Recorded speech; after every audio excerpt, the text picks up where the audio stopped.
اور حالانکہ ایسا تو بہت بڑی یقین التادوں کی بھی ججمنٹ یہ ہے کہ سندھ میں جو ایسا جاتا ہے پتہ نہیں کہاں جاتا ہے, کہاں ڈوب جاتا ہے, لگتا ہی نہیں ہے. یہ عجیب صوبہ ہے.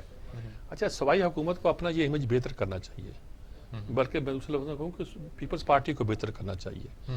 صوبائی حکومت کا زیادہ پیٹرن وہی ہے جو ایک فیوڈل دیہاتی ایک نظام کا ہوتا ہے, جہاں پیسے خالی ہی جاتے. ٹرائبل علاقوں میں بلوچستان میں جاتا تھا ترقیاتی کاموں کے لیے, پیسہ تو غائب ہو جاتا تھا. سالک مجید صاحب بھی ہمارے ساتھ اچھا, سالک مجید صاحب ماشاء اللہ نوجوان, بہت, اب میں نوجوان ہی کہوں گا, اپنے مطابق سینئر بھی ہو گئے. السلام علیکم سالک مجید صاحب. جی وعلیکم السلام میر صاحب. کیا حال ہے, ٹھیک ٹھاک ہیں؟ جی جی اللہ کا کرم. اچھا صاحب, یہ جو مرتضیٰ وہاب نے کہا کہ پیسے کرتے ہیں اور پیکج کا اعلان کرتے ہیں, یہ درست کہہ رہے ہیں. پیسے تو آئے نہیں. آپ نے پہلے 166 ارب کا پتہ نہیں کتنے کا کر دیا, اب 1100 ارب کا کر دیا ہے, لیکن پیسے آئیں گے تو کام ہوگا نا. وہاں میٹنگ بھی ہو گئی جس میں ڈی جی ISI بیٹھے, پہلی بار ہوا ہے ایسا. بالکل. تو اس کے باوجود بھی کیوں پیسے نہیں وفاق ریلیز کر رہا؟ میر صاحب آپ بھی سادہ آدمی ہیں, جب 1 کروڑ نوکریاں نہیں آئیں, 50 لاکھ مکان نہیں آئے, تو 1100 ارب روپے کہاں سے آنے ہیں؟ تو یہ وہی ہے کہ شروع میں جب آئے تھے وزیر اعظم صاحب کراچی اور یہاں مونسون کی بارشوں نے تباہی مچائی تھی, تو انہوں نے 1100 ارب کا جو پیکج دیا تھا اس پر بلاول کا پہلا بیان آیا تھا کہ اس میں سے 300 ارب وفاق دے گا, 800 ارب تو پہلے ہی سندھ کی طرف سے مختلف پروجیکٹس کے لیے اناؤنس کیے جا چکے ہیں.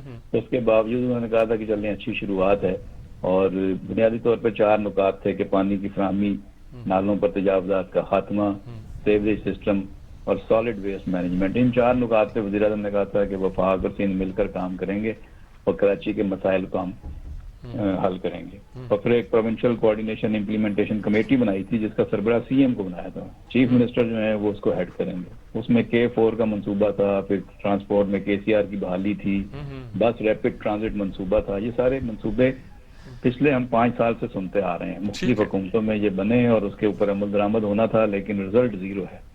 سوائے یہ KCR کی ایک لانڈی سے اورنگی کی جو ٹرین چلی ہے, اس کے علاوہ ابھی تک اور کوئی کام عملی طور پر نہیں ہوا. گراؤنڈ ریئلٹی یہی ہے. نالوں کی صفائی کے لیے DGSI آ کر اجلاس کر رہے ہیں, CM ہاؤس میں وہ CM کے ساتھ بیٹھ رہے ہیں, تو یہ اپنی طرف سے ایک انہونی بات ضرور ہے. پہلے کبھی نہیں ہوا کہ DGSI نالے صاف کرنے کی کسی میٹنگ میں بیٹھے ہوں, یا اس طرح کی کوئی صورتحال ہو کہ فوج کو اتنا اہم کردار دیا گیا ہو. NDMA اور PDMA کا جو کردار ہے وہ فوج کو کہا جا رہا ہے کہ آپ کام کریں. تو یہ اس حد تک لے آئے ہیں پاکستان کے اہم اداروں کو کہ جی اب نالے آپ صاف کریں اور ان کی تجاوزات آپ ہٹائیں. یہ سیوک میٹرز تھے, ان کو صوبائی اور وفاقی حکومتوں کو, بلدیاتی حکومتوں کو یہ کام کرنے تھے. یہ بلدیات کے کام کب سے انہوں نے جو ہے وہ نیشنل سیکیورٹی ایجنسیوں کو یا قومی سلامتی کے اداروں کو سونپنے کا فیصلہ کر لیا ہے. یہ بہت ہی دکھ کی بات ہے کہ ہمارے اداروں کو ان کاموں میں انوالو ہونا پڑ رہا ہے یا کر دیا گیا ہے. اب یہ سوچنے کی بات تھی کہ یہ کام جو میئر کیا کرتے تھے, جو UC لیول پہ ہوا کرتے تھے, آخر اتنی کرپشن اور اتنی نااہلی اور انکمپیٹنسی آ گئی ہے کہ ان کاموں کے لیے اعلیٰ ترین قیادت کو سر جوڑ کر بیٹھنا پڑ رہا ہے, اور اس کے باوجود رزلٹ زیرو ہے. نہ پیسے ہیں, نہ عمل درآمد ہے, نہ کوئی آگے سوچ بچار ہے کہ کرنا کیا ہے. ایک دوسرے کی طرف دیکھتے ہیں اور ایک دوسرے پر الزام لگا کر اور الزام تراشی کر کے سب جو ہیں وہ اپنے نمبر پوائنٹ سکورنگ کر رہے ہیں. پولیٹیکلی ہو کچھ نہیں رہا. میر صاحب یہ بالکل آپ نے درست کہا ہے. تو آپ کا مطلب یہ ہے کہ یہ اب جو خاص طور پر DG ISI آ کے بیٹھے ہیں, نالوں کی صفائی کہہ دیجئے یا K4 کا منصوبہ کچھ کہہ لیجئے سارے کاموں کے لیے, تو کیا اب یہی وہ صورتحال پیدا ہو گئی ہے کہ ڈنڈا سر پہ ہوگا تو یہ حکومتیں کام کریں گی؟ کیا نقشہ نظر آتا ہے؟ یہ تو بہت ہی مایوس کن صورتحال ہے کہ اگر ہمارے قومی سلامتی کے اداروں کو, انٹیلیجنس اداروں کے سربراہوں کو, اس کا مطلب ہے کہ باقی سارے کام ہمارے ختم ہو گئے ہیں, کہ بارڈر سیکیورٹی اور جو ملک کے اندر جو سیکیورٹی کے خطرات تھے یا جو دشمن قوتوں نے یہاں جال بچھائے ہوئے تھے, کیا وہ سب ختم ہو گیا کام؟ دہشت گردی, بم دھماکے اور یہ سارے جو خطرات تھے ان سے ہم نے نمٹ لیا ہے. جو اب ہمارے ادارے جو ہیں وہ ان چیزوں میں آگے انوالو ہوں گے, ان کا ٹائم ان چیزوں پہ خرچ ہوگا. یہ تو ہمارے سویلینز کی جو ہے وہ نااہلی ہے, ناکامی ہے. ان کو سوچنا چاہیے کہ اب ہم یہ ملک کو کس طرف لے کر جا رہے ہیں. حکومت میں کوئی بھی پارٹی ہو یا اپوزیشن میں کوئی بھی ہو, دونوں کی ذمہ داری بنتی ہے. دونوں کے منتخب لوگوں کو عوام نے ووٹ اس لیے نہیں دیے تھے کہ وہ یہاں بیٹھ کر ISI کو بلائیں کہ جی آپ آ کر معاملہ حل کریں گے, نالے کس طرح صاف ہونے ہیں, تجاوزات کیسے ختم ہونے ہیں, اور سپلائی کیسے ہونی ہے پانی کی اور K4 کیسے بننا ہے، یہ ان اداروں کا کام نہیں ہے میر صاحب، بڑی معذرت کے ساتھ. بالکل یہ ٹھیک کام سویلین اداروں کا ہے، اسمبلیوں میں ہونا ہے، بلدیاتی اداروں کا کام ہے، انہیں یہ کرنا ہے. بالکل درست کہا آپ نے. بہت شکریہ سالک مجید صاحب. ابھی تو میں زیادہ بات کرنا چاہتا تھا لیکن وقت بالکل ختم ہو رہا ہے، اس لیے میں اجازت لیتا ہوں آپ سے. بہت اچھی باتیں انہوں نے کی جی. کہ آپ اب بلا رہے ہیں ISI چیف آ رہا ہے یہ کرنے کے لیے کہ نالے صاف کرو. اب بتاؤ لمحہ فکر اس پہ کیا کہا جائے گا جی؟ صحیح. اب آپ مجھ سے یہ نہ پیچھے کہ یہ وائنڈ اپ کروں، وائنڈ اپ کیا کروں؟ PDM سے شروع ہوتے ہیں، نالوں تک آ کے بات رک جاتی ہے.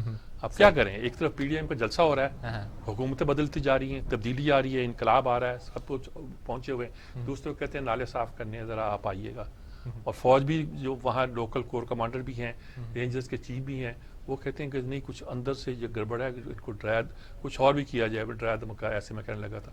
وہ کہتے ہیں ISI کا چیف کہتا ہے اچھا میں آتا ہوں، میں آ کے ذرا دیکھتا ہوں. یہ حالت ہو گئی. صحیح. اس کے ساتھ ہی پروگرام کا وقت اپنے اختتام کو پہنچا. اپنے میزبان جواد باقر کو دیجیے گا اجازت. اللہ نے کے بعد.